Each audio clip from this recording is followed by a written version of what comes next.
आज हम सीखेंगे कि किस तरह से इस बॉक्स के ऊपर हमने अपना लोगो फिट करना है using distort, warp and vanishing point. Vanishing point क्या चीज़ होती है उसको हम डिटेल से समझेंगे। सबसे पहले आपके पास इस तरह की एक इमेज होनी चाहिए। मेरे पास ये इमेज HD क्वालिटी के अंदर है। उसके बाद हमारे पास लोगो की फाइल है ब्लैक के अंदर और ऑरेंज के अंदर। उसके बाद इसका एक बैक कवर भी मेरे पास मौजूद है और इसके अलावा मेरे पास एक और चीज़ अवेलेबल है, ये चीज़, ठीक है। और इससे हमने बस बैकग्राउंड रिमूव करके सिर्फ ब्लैक वाला पार्ट ही यूज़ करना है। तो इसको हम कैसे यूज़ करेंगे, सबसे पहले मैं यहाँ पे एडजस्टमेंट टूल के अंदर जाके यहाँ पर थ्रेशोल्ड और यहाँ पे वैल्यूज़ की थोड़ी बढ़ा दूंगा और यहाँ पर थ्रेशोल्ड को ही सिलेक्ट करके और मैजिक वॉन्ड यूज़ करके वाइट एरिया को मैं सिलेक्ट करूँगा। राइट क्लिक करके मैं सिमिलर पे क्लिक करूँगा। उसके बाद कीबोर्ड से डिलीट को प्रेस करूँगा। सॉरी, यहाँ तस्वीर पे आपने अब क्लिक करना है, इसको रास्टराइज लाजमी कर देना है। तस्वीर को रास्टराइज करने के बाद अब आपने डिलीट का बटन प्रेस करना है। ठीक हो गया। तो अब आप देख सकते हैं कि ये ब्लैक वाला पार्ट मेरे पास आ चुका है, ट्रांसपेरेंट, बिल्कुल ट्रांसपेरेंट है ये। और इसको भी मैं बैक का नाम देके अपने पास सेव कर रहा हूँ। ठीक है, मेरे पास अब ये चार चीज़ें हैं जो मुझे अपने उस बॉक्स के ऊपर लगानी है। तो ये चारों चीज़ें मैं अपने पास अब लेके जाता हूँ इधर। ठीक है, तो इन सब का साइज थोड़ा सा बस छोटा करना है अपने।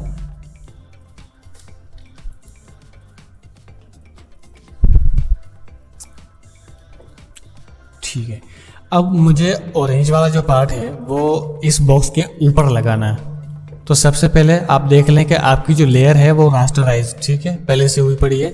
आपने Ctrl+A प्रेस करना है और Ctrl+X प्रेस करना है। इससे क्या होगा, ऑल सेलेक्ट हो जाएगा और जो इमेज का डाटा आपकी इस लेयर के अंदर मौजूद था वो कट हो जाएगा। आप इसको करना चाहो तो यहाँ से ऐसे भी कर सकते हो। Ctrl+A प्रेस करके मैंने ऑल सेलेक्ट किया और एडिट के अंदर जाके यहाँ से कट कर दिया, तो ये ऐसे भी मुमकिन है। लेयर देखो खाली हो चुकी है। और अब मुझे फिल्टर के अंदर जाना है। यहाँ पर वैनिशिंग पॉइंट का एक ऑप्शन आपको मिल रहा है, इसका शॉर्टकट है Alt+Ctrl+V। मुझे इसके अंदर क्लिक करना है। उसके बाद यहाँ पर इस क्रिएट प्लेन टूल के ज़रिए मुझे यहाँ पर एक प्लेन मैश चाहिए। तो यहाँ पर मैं क्लिक करूँगा, यहाँ पर क्लिक करूँगा और फिर यहाँ 3rd नंबर पे भी क्लिक करूँगा और यहाँ पे 4th, मतलब बॉक्स के जिस एरिया पर हमें अपना लोगो या इमेज फिट करना होता है उसकी चारों कॉर्नर्स पर हमें मैश प्लेन बनाना होता है। जब आपने ऐसा मैश प्लेन बना दिया तो इसी के ऊपर ही आपको Ctrl+V प्रेस करना है। उसके बाद यहाँ पर आपने Ctrl+T प्रेस करना है, ठीक है, Ctrl+T। उसके बाद आपको इसका साइज छोटा करना है। साइज छोटा करने के लिए आपको Shift+क्लिक, मतलब आपको शिफ्ट प्रेस किए रखना है और माउस से क्लिक होल्ड करके आपने इसका साइज छोटा करना है। और यहाँ पर मैं इसको ऐसे एडजस्ट कर लूँगा और यहाँ से मैं अब इसका साइज बड़ा कर दूँगा।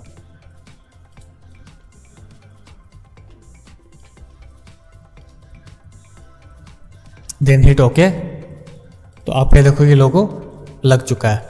अब पिछली क्लास में अगर हमने पढ़ा था और आपको याद हो अच्छे से, तो हमने एक और चीज़ पढ़ी थी इसके अंदर कि लोगो हमारा जो फिट हो जाता है तो इसके टेक्सचर के साथ मुकम्मल सेट करने के लिए हमें ब्लेंड इफ का इस्तेमाल करना होता है। उससे पहले मैं यहाँ पर थोड़ा सा डिस्टॉर्ट इफेक्ट लगा के इसको थोड़ा मुकम्मल करूँगा। ठीक हो गया। अब मुझे इसके राइट क्लिक करना है, ब्लेंडिंग ऑप्शन के अंदर जाना है और यहाँ पर ब्लेंड इफ दिख रहा है, इसका मुझे चूज़ करना है रेड। उसके बाद अंडरलाइन के ऊपर मुझे अल्ट प्रेस करके इसको स्प्लिट कर देना है और इसको भी स्प्लिट कर देना है।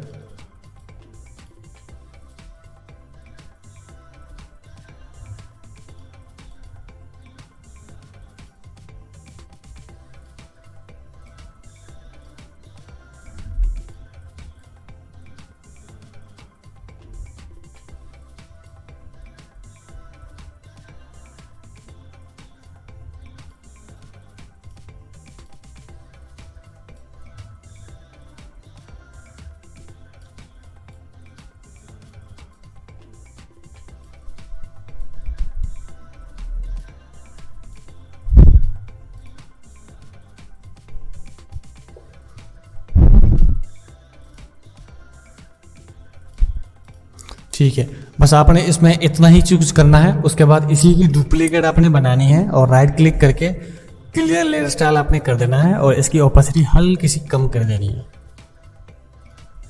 इससे होगा क्या, इसके अंदर जो इफेक्ट आएगा वो थोड़ा सा ओरिजिनल सा आएगा। ठीक है, उसके बाद हमें साइड पे भी ये चीज़ करनी है, तो हम वैनिशिंग पॉइंट के ऊपर जाएंगे और सेम हमने ये चीज़ इसके अंदर करनी है। लेकिन यहाँ पे प्रॉब्लम ये है कि मैंने यहाँ पर कोई इमेज नहीं उठाई है, तो यहाँ पर जो मुझे इमेज लगानी है वो ये वाली इमेज है। तो मैं Ctrl+A, Ctrl+X में प्रेस करूँगा, वापस जाऊँगा वैनिशिंग पॉइंट के अंदर। मेरा प्लान पहले से रेडी है, तो Ctrl+V प्रेस करूँगा और Ctrl+T प्रेस करूँगा और यहाँ पर मुझे इसका साइज छोटा करके इसके ऊपर फिट करना है।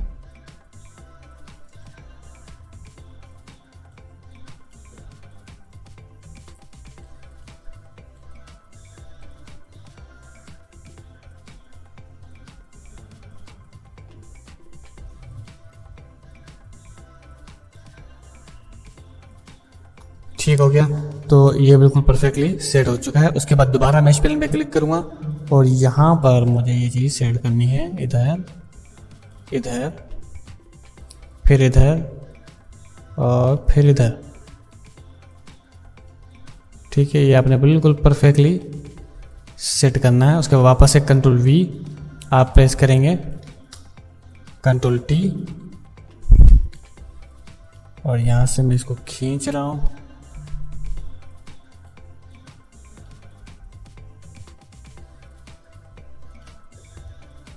ठीक हो गया, उसके बाद आपने ओके दबा देना है। लेकिन यहाँ पर एक छोटा सा बस मसला है, उसको हम सॉल्व करते हैं। यहाँ पर क्लिक करके और यहाँ पर इसको आपने यहाँ पे कट कर देना है। उसके बाद आपको यहाँ पर ग्रेडियंट हल्का सा अप्लाई करना है। यहाँ पर आपने कलर ब्लैक रख देना है और यहाँ पर भी आपने कलर ब्लैक रख देना है। उसके बाद इसको हल्का सा आपने एंगलाइज करना है इस तरीके से। उसके बाद आपने इसकी ओपेसिटी हल्की सी कम कर देनी है।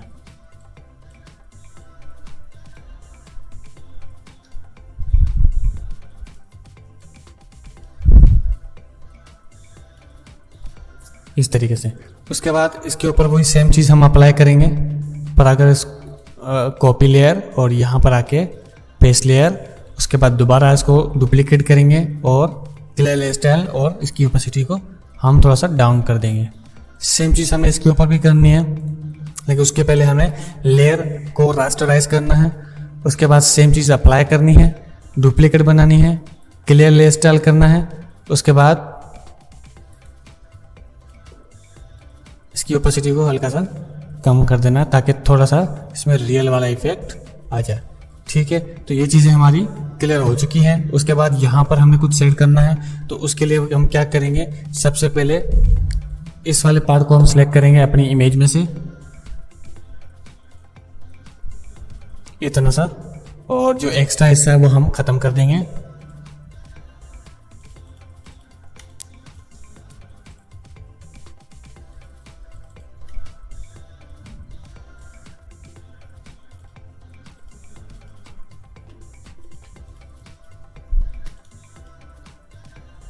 और यहाँ पर हमने एडजस्टमेंट टूल यूज़ करके सॉलिड कलर ब्लैक देना है। उसके बाद हमने यहाँ से मुख्तलिफ ब्लेंड मोड्स हमें यूज़ करने हैं, इसमें से हमें पता चले कि इस पर ब्लैक कलर कौन सा परफेक्टली फिट हो रहा है।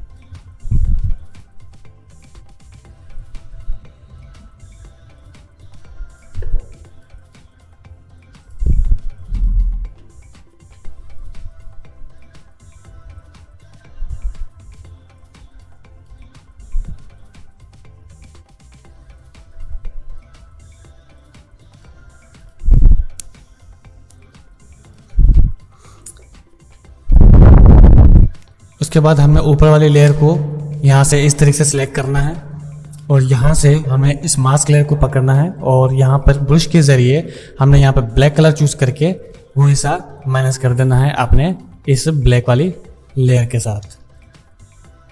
ठीक है, मज़े इसको हम ब्लैक करते हैं, लेकिन उसके लिए हमें थोड़ा सा लेवल्स का इस्तेमाल करना पड़ेगा।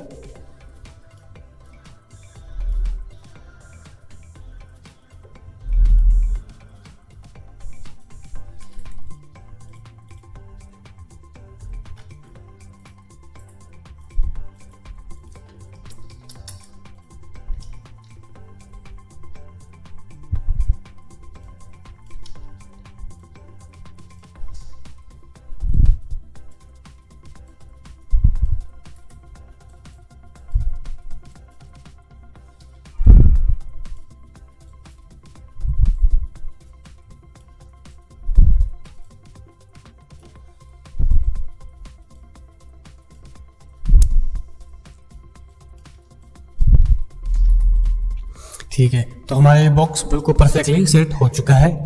तो इस तरीके से हम अपने वेनिशिंग पॉइंट को यूज़ करते हैं और इसी तरह से हम अपने लोगों को अब किसी भी बॉक्स पर अप्लाई कर सकते हैं, और यही एक तरीका है मॉकअप बनाने का भी।